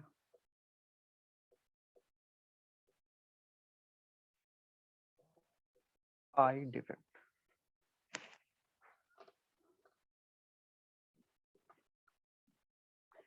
आई डिफेक्ट कितने टाइप का होता है, हम जो बात करेंगे दो टाइप का आई डिफेक्ट बात करेंगे, ठीक है ना। तो सबसे पहला जो आई डिफेक्ट है that is short sightedness.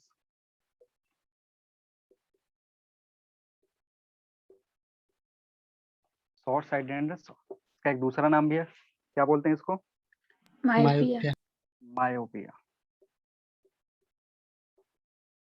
Short sightedness को मायोपिया बोलते हैं।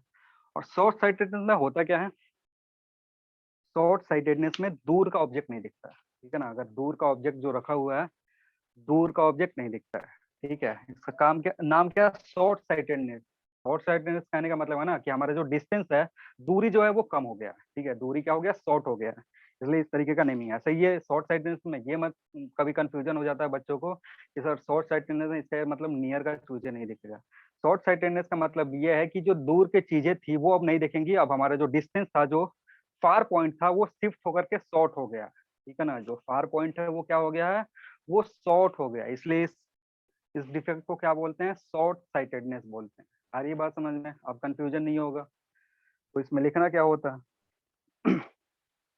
इन due to this defect, due to this defect, due to this defect I can not see clearly beyond. Due to this defect I can not see clearly beyond. Due to this I can not see clearly beyond, beyond a certain distance, beyond a certain distance, certain distance, full stop. It means, it means, it means, it means far point, it means far point of the eye, it means far point of the eye is shifted from infinity, far point of eye is shifted from infinity, far point of eye is shifted from infinity to a finite distance, shifted from infinity to a finite distance. अब इसमें होता क्या है, इसमें problem क्या हो रहा है वो देख ले रहा है। ये लेंस है, अगर कोई ऑब्जेक्ट बहुत दूर रखा हुआ है, इसका इमेज फॉर्मेशन करवाओगे तो इमेज फॉर्मेशन क्या होता है, रेटिना के सामने हो जाता है, रेटिना तक पहुंच ही नहीं पाता है। ठीक है, जो भी इमेज से लाइट आ रहा है वो क्या होगा, वो लाइट कन्वर्ज करके एक ऐसे पॉइंट से मिलेगा जो पॉइंट रेटिना पे है ही नहीं। ठीक है, वो रेटिना के जस्ट आगे है, यानी इमेज जो बनेगा वो कहाँ बनेगा, यहाँ पे बन जाएगा। ठीक है, अब ऐसा होता क्यों है, नीचे लिखना, ये डायग्राम ड्रॉ करके।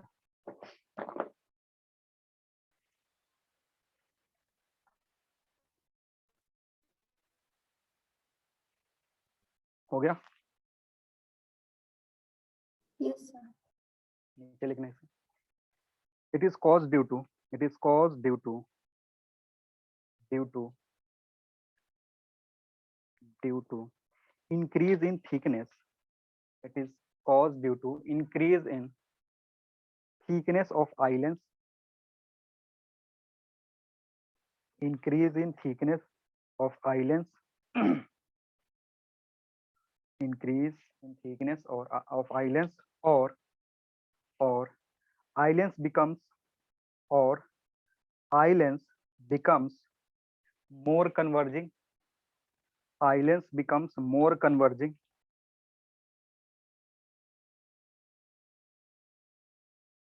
or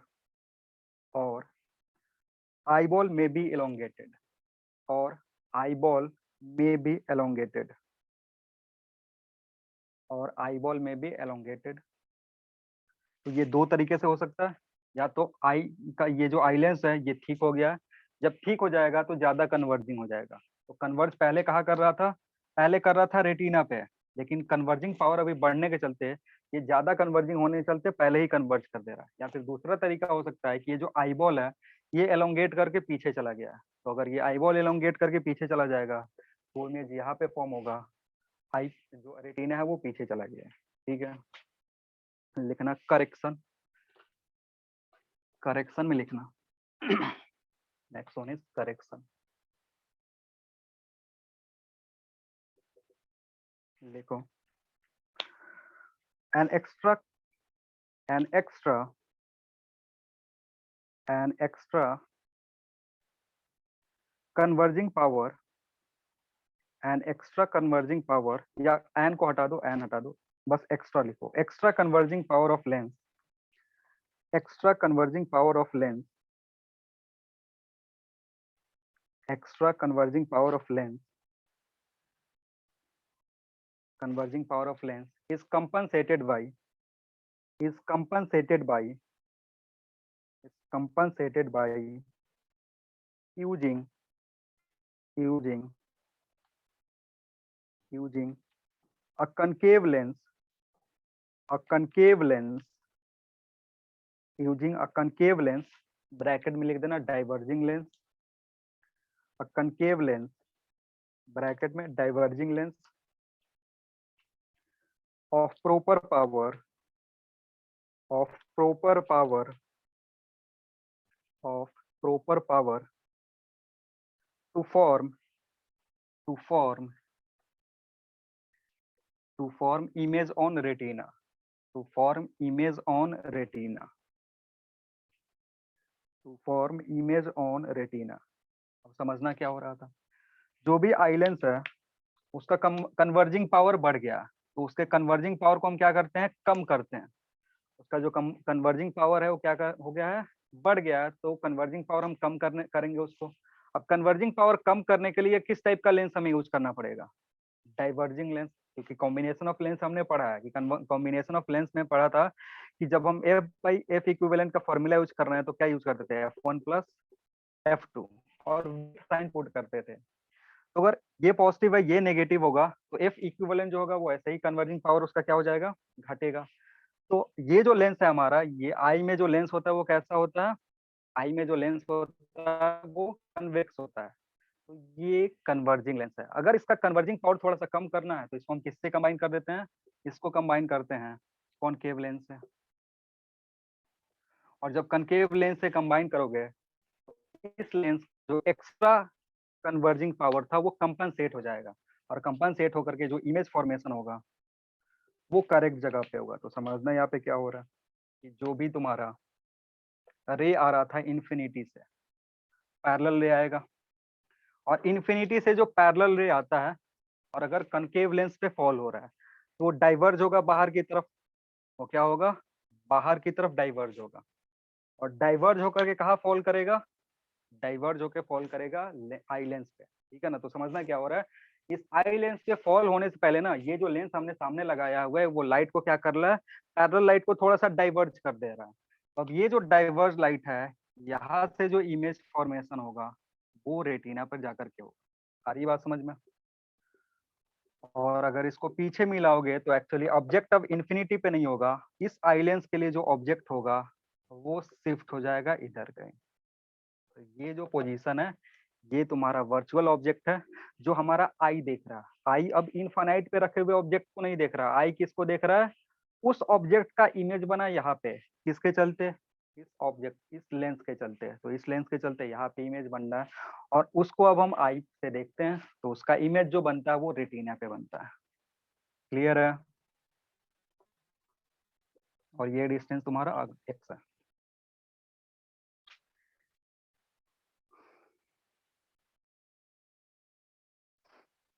अभी हमारा काम क्या होता है, हमारा काम होता है यहाँ पे करेक्ट फोकल लेंथ पता करना, करेक्ट फोकल लेंथ क्या होगा। ठीक है। तो लिखना लेट, लेट इसके नीचे लिखना let far distance of an eye, let far distance of an eye, eye, let far distance of an eye becomes x, let far distance of an eye becomes x, then then then correcting lens, then correcting lens, then correct, let let far distance, let far distance of an eye, let far distance of an eye becomes x, becomes x, then correcting lens, then correcting lens should form, then correcting lens should form image, then correcting lens should form image at this point, then correcting lens should form image at this point, and this image can be seen, and this image can be seen, and this image can be seen clearly, and this image can be seen clearly by our eye, by eye, can be seen clearly by eye।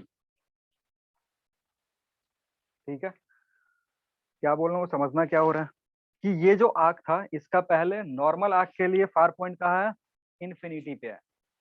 तो जो defected arc है उसके लिए क्या होता है, ये infinity से शिफ्ट होकर किसी पॉइंट पे आ जाता है। तो इन्फिनिटी से शिफ्ट होकर किसी फाइनाइट पॉइंट पे आ गया, मान लो वो कहाँ पे आ गया, एक्स पे आ गया। इन्फिनिटी पे था, इन्फिनिटी पे शिफ्ट होकर आर्क से एक्स दूरी तक ही वो पर्सन देख सकता है। ठीक है। तो अगर इन्फिनिटी पे रखा हुआ ऑब्जेक्ट है तो उसको दिखेगा नहीं। तो इस लेंस का काम क्या होता है, इन्फिनिटी पे रखे हुए ऑब्जेक्ट का जो इमेज है यहाँ पे बनवाएगा एक्स डिस्टेंस दूर, और ये जो एक्स डिस्टेंस दूर है ये अब इसको आंख क्लियरली देख सकता है, यहाँ तक आंख देख सकता है। तो उसके बाद अगर यहाँ तक देख पा रहा है कोई दिक्कत नहीं, यहाँ पे इमेज फॉर्मेशन करवा देगा, और ये जो इमेज है अब इस लेंस को दिखेगा, और उसके चलते यहाँ पे इमेज फॉर्मेशन बनेगा। फाइनल जो इमेज बनेगा वो रेटिना पे बनेगा। क्लियर है। हटा दे इसको, लिखना फोकल लेंथ, उसी में नीचे लिखना focal length of correcting, focal length of correcting lens is given as, focal length of correcting lens is given as, focal length of correcting lens is given as। चलो समझते हैं। जो भी हमारा लेंस था, ये जो लेंस था इसके लिए ऑब्जेक्ट कहाँ रखा हुआ है, इनफाइनाइट पे। जो भी ये लेंस है ये करेक्टिंग लेंस है तुम्हारा, और इस करेक्टिंग लेंस के लिए ऑब्जेक्ट कहाँ रखा हुआ है, इनफाइनाइट पे। इसका मतलब यू की जो वैल्यू है वो कितनी है, इनफाइनाइट है। आ रही है बात समझ में? अब ये करेक्टिंग लेंस कहाँ पे ऑब्जेक्ट फॉर्म करवा रहा है, ये ऑब्जेक्ट फॉर्म करवा रहा है एक्स डिस्टेंस दूर पे, यानी जो भी होगा भी विल बी माइनस एक्स। भी कितना होगा, माइनस एक्स के बराबर होगा, क्योंकि इधर ही है, इधर से रे आ रहा है और इस लेंस से मेजर करोगे तो उल्टा जाना पड़ेगा रे के रेस्पेक्ट में, तो भी विल बी माइनस एक्स। अब हमें करना क्या है, हमें पता करना है फोकल लेंथ। फोकल लेंथ का फॉर्मूला क्या होगा, 1/f is equal to 1/v minus 1/u। Value put कर दो, so 1/f will be 1/-x minus 1/infinity, 1/f equals to 1/-x, या फिर यहाँ से f कैलकुलेट करोगे तो f will come as -x, और माइनस क्या रिप्रेजेंट कर रहा है, माइनस रिप्रेजेंट कर रहा है diverging nature of lens. Diverging lens के लिए जो फोकल लेंथ होता है वो नेगेटिव होता है, ठीक है। अब यहाँ से पावर भी कैलकुलेट कर सकते हो, पावर का तुमको पता ही है, अगर फोकल लेंथ पता हो गया तो फोकल लेंथ को मीटर में रखेंगे और उसका इन्वर्स करेंगे तो वहां से पावर आ जाएगा। तो या तो तुम फोकल लेंथ पता कर लो, और अगर सवाल में पूछ रहा है तो इनडायरेक्टली तुम क्या कर सकते हो, उसको पावर में कन्वर्ट कर सकते हो, ठीक है। अब जो भी नेगेटिव पावर का चश्मा लगाया हुआ है, अगर किसी से पूछ रहा हो कि तुमने किस पावर का चश्मा लगाया हुआ है, वो बोल रहा है कि मेरा पावर नेगेटिव है, तो नेगेटिव कहने का क्या मतलब है, उसको कौन सा प्रॉब्लम है, मायोपिया। अगर कोई भी नेगेटिव पावर का चश्मा लगा रहा है, यानी जितनी दूर की चीजें वो नहीं देख पा रहा है ठीक से। अगर दूर की चीजें नहीं देख पाएगा तो उसका जो पावर होगा वो नेगेटिव में होगा, ठीक है। दूसरा डिफेक्ट लिखेंगे, second defect is long sightedness.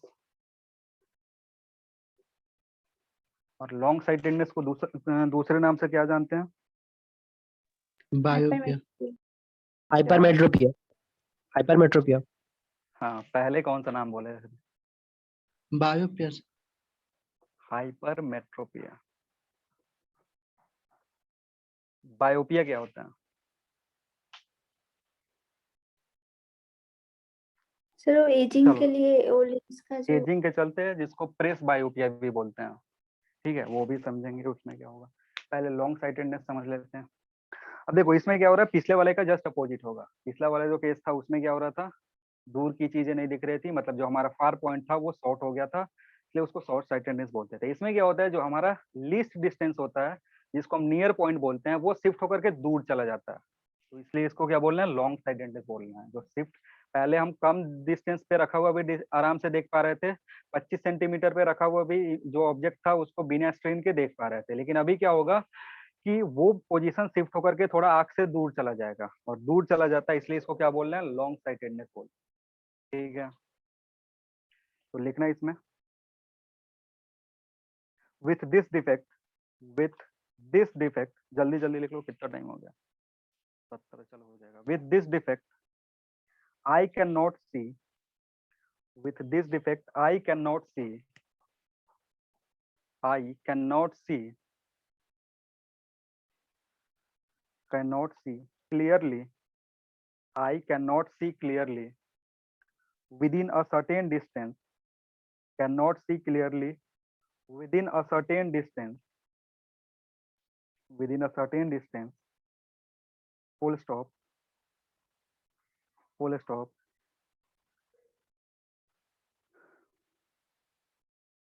It means, it means, it means near point of eye, it means near point of eye, it means near point of eye is shifted from, is shifted from, is shifted from D to, is shifted from D to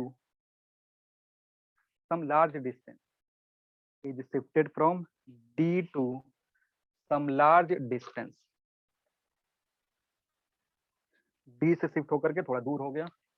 अब यहाँ पे image जो form होगा, अगर unaided आई है तो D पे कोई ऑब्जेक्ट रखोगे तो उसका जो इमेज फॉर्म होगा वो रेटिना के पीछे होगा। और आँख से इमेज तभी दिखता है जब वो कहाँ पे बने, जब वो रेटिना पे बने। ये ऑब्जेक्ट है, इमेज कहाँ चला गया, पीछे चला गया, इसलिए हमें देखने में दिक्कत होता है, क्लियर नहीं दिखता। अब इसका कॉज क्या है? इसका भी दो कॉज है। पहला, थीनिंग ऑफ लेंस और डिक्रीज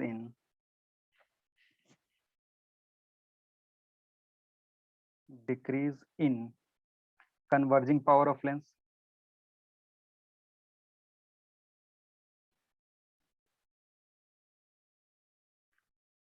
पहले वाले केस में ज्यादा कन्वर्जिंग हो गया था, यहाँ पे क्या होगा, डिक्रीज हो जाएगा, जो भी कन्वर्जिंग पावर है वो डिक्रीज हो गया। ये पहला कॉज हो सकता है। या दूसरा कॉज है, दूसरा लिखना, eye ball becomes Oval. Second cause is eye ball becomes Oval. अगर आई बॉल ओवल हो गया तो इस केस में क्या होगा, जो इमेज बनेगा वो रेटिना के पीछे बन जाएगा। Second point is eye ball becomes Oval.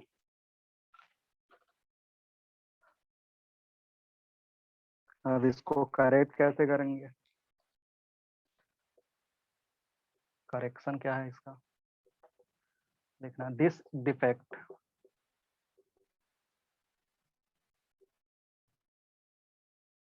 is corrected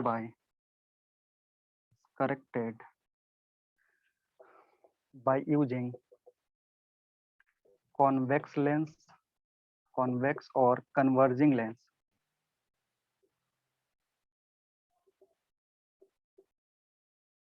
Converging lens to increase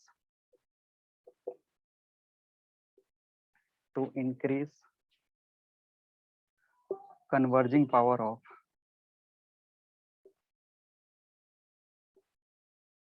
eye lens. पहले वाले केस में डाइवर्जिंग लेंस यूज कर रहे थे, इस वाले में केस में क्या करते हैं, इस वाले केस में हम कन्वर्जिंग लेंस यूज करते हैं, क्योंकि अभी आई लेंस जो है वो लेस कन्वर्जिंग हो गया।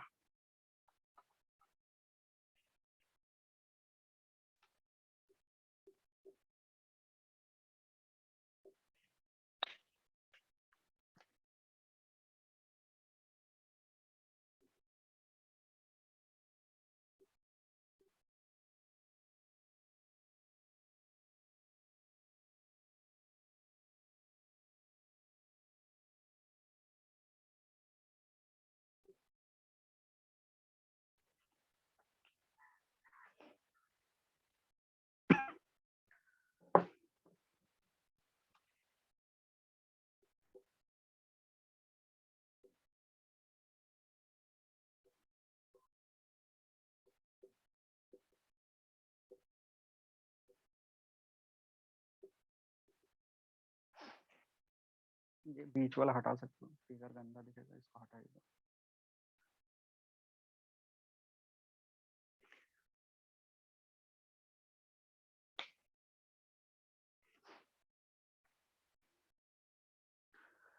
इसमें क्या होता है, ये जो है ये हमारा शिफ्टेड नियर पॉइंट, y जो है क्या है, ये हमारा शिफ्टेड नियर डिस्टेंस है। ये जो पॉइंट है ये हमारा इनिशियल या नॉर्मल आई का जो डिस्टिंक्ट विजन है, नॉर्मल आई का जो नियर पॉइंट है वो है, ठीक है।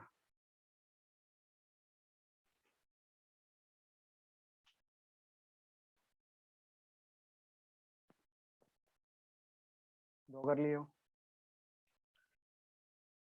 Yes, sir. तो इसमें समझना क्या हो रहा है, देखो, अगर डी पे अगर ये लेंस नहीं रहेगा, अगर डी पे ऑब्जेक्ट रखा हुआ होगा तो उसको आंख देख नहीं पाएगा ठीक से, ठीक है ना, क्योंकि अभी पॉइंट शिफ्ट हो गया है। तो उसका काम क्या होता है, ये लेंस लगाने का काम क्या होता है कि अगर डी पे कोई ऑब्जेक्ट रखे तो इस ऑब्जेक्ट का इस लेंस के चलते इमेज जो फॉर्म हो वो इस पॉइंट पे हो, वाई पे हो। और वाई क्या है, ये करेक्ट जो भी हमारा डिफेक्टेड आई है, इस डिफेक्टेड आई का नियर पॉइंट है। अब इस पॉइंट ओ पे अगर इमेज बनेगा ना, तो इस पॉइंट पे जो इमेज बना उसको ये लेंस करेक्टली देख सकता है और उसका इमेज फॉर्मेशन कहाँ करवा देगा, उसका इमेज फॉर्मेशन रेटिना पे करवाएगा। तो जब भी हमारा जो भी ये वाली प्रॉब्लम है, लॉन्ग साइटेडनेस का जो प्रॉब्लम है, उसमें क्या करता है, डी शिफ्ट होकर के वाई पे चला गया। तो अगर डी पे कोई ऑब्जेक्ट रखा हुआ है तो उसको देखने के लिए हमें एक लेंस चाहिए, लेंस प्लेस करते हैं। इस लेंस का काम क्या होता है कि यहाँ पे जो ऑब्जेक्ट रखा हुआ है उसका इमेज फॉर्मेशन करवा दे, कहाँ पे, उसका इमेज फॉर्मेशन का है वाई डिस्टेंस दूरी पे, क्योंकि यहाँ पे रखा हुआ ऑब्जेक्ट आंखों को दिखेगा। ठीक है, तो इसमें इसके नीचे लिखना, let let near point of eye is shifted from, let near point of eye is shifted from d to y, d to y, d to y, d to y, for which for which for which we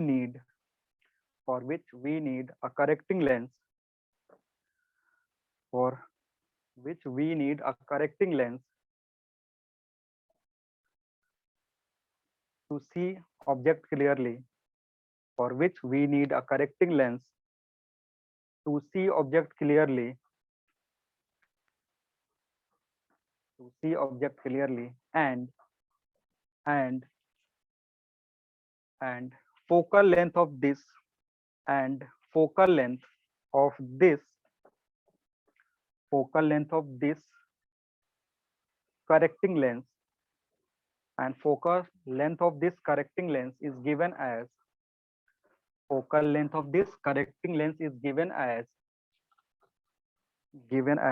समझ, ये lens था तुम्हारा correcting lens. इसके लिए object तो जो वो कहाँ रखा हुआ था, ऑब्जेक्ट डी पे रखा हुआ था।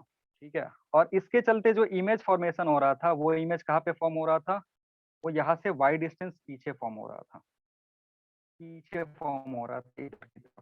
ठीक है, जो डायग्राम मैंने बनाया था उसका हाफ बना रहा हूँ।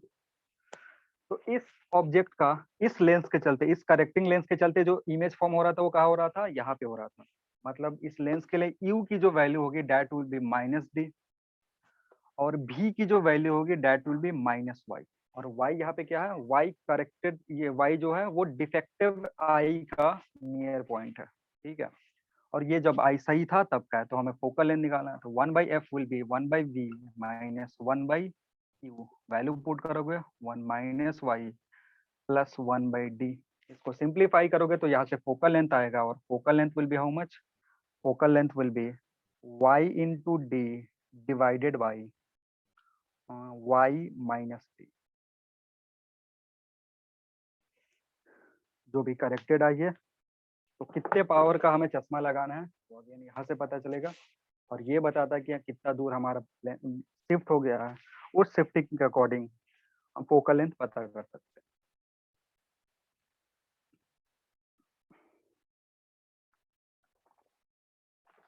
ठीक है, और अगेन इसको मीटर में रख के इसका इन्वर्स लोगे तो तुम्हें क्या मिलेगा, पावर मिलेगा। तो अगर पॉजिटिव पावर का चश्मा है तो इसका मतलब लॉन्ग साइटेडनेस का प्रॉब्लम है। चलो देखो, अब एक थोड़ा सा यहाँ पे टेक्निक है कि जो भी सवाल इधर से आता है उसको सॉल्व करने का तरीका क्या होता है। देखो, हमने देखा कि मोस्ट ऑफ द केसेस तुमसे या तो फोकस पूछेगा, मतलब फोकल लेंथ चश्मे का पूछेगा, या फिर उसका पावर पूछेगा। तो यहाँ पे क्या है ना, यहाँ पे एक चीज तुमने देखा होगा कि जो भी करेक्टेड डिस्टेंस है, मतलब जो भी शिफ्टेड डिस्टेंस है, जो भी क्या है, शिफ्टेड डिस्टेंस है, जैसे इन्फिनिटी से शिफ्ट हुआ था एक्स पॉइंट पे, या फिर डी से शिफ्ट हुआ था, डी से कहा शिफ्ट हुआ था, वाई पे। तो ये जो शिफ्टेड पोजीशन है ना, ये करेक्टेड लेंस के लिए क्या है, भी है। शिफ्टेड जो भी डिस्टेंस है, शिफ्टेड जो भी डिस्टेंस है, जो भी इन्फिनिटी से कहा गया एक्स गया, या फिर डी से कहा गया वाई गया, तो ये जो पोजीशन है ये करेक्टिंग लेंस के लिए क्या है, भी का काम कर रहा है। आ रही बात समझ में। और जो शिफ्ट जो इनिशियल पोजीशंस थे नॉर्मल आई के लिए, ये किसका काम कर रहे हैं, यू का काम कर रहे हैं। ठीक है, तो जब भी सवाल में तुमको दिखेगा ये सारा चीज कि वो लॉन्ग साइटेडनेस का प्रॉब्लम हो या शॉर्ट साइटेडनेस का प्रॉब्लम हो, तुमको डिसाइड क्या करना है, जो भी शिफ्टेड पोजीशन है, उसको आंख बंद करके क्या रख दोगे, टी रख दोगे, ठीक है। और जो इनिशियल कंडीशन है उसको क्या रख दोगे, यू रख दोगे, और इसको यूज करके सिंप्लीफाई करोगे, क्या हो जाएगा, आंसर आ जाएगा फोकल लेंथ का। ये सॉल्व करने का टेक्निक है तुम्हारा, आई से, आई डिफेक्ट से रिलेटेड अगर प्रॉब्लम है तो। क्लियर है? तो Yes, इसको sir. ध्यान रखना, एक नोट लिख लो, नोट में थोड़ा सा प्रेस बायोपिया के बारे में पढ़ लेते हैं और उसके बाद खत्म करेंगे।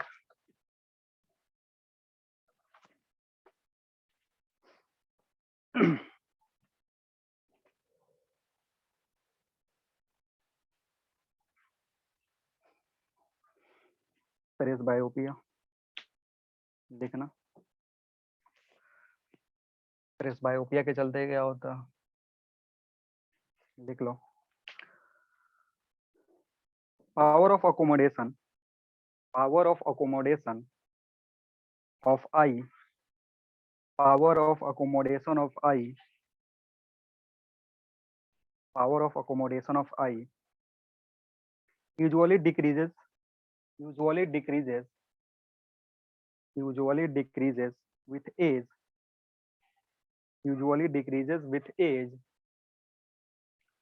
usually decreases with age, which cause myopia, which cause myopia or both myopia with hypermetropia।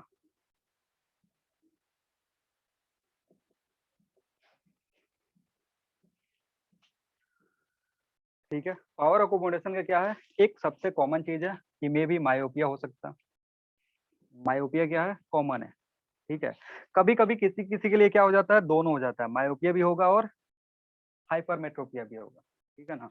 तो ये अगर मायोपिया है तो उसको तो इजीली अभी हमने पढ़ा है कि मायोपिया है तो प्रेस बायोपिया का जो सिचुएशन है, अगर मायोपिया में है तो मायोपिया से डील करेंगे, ठीक है।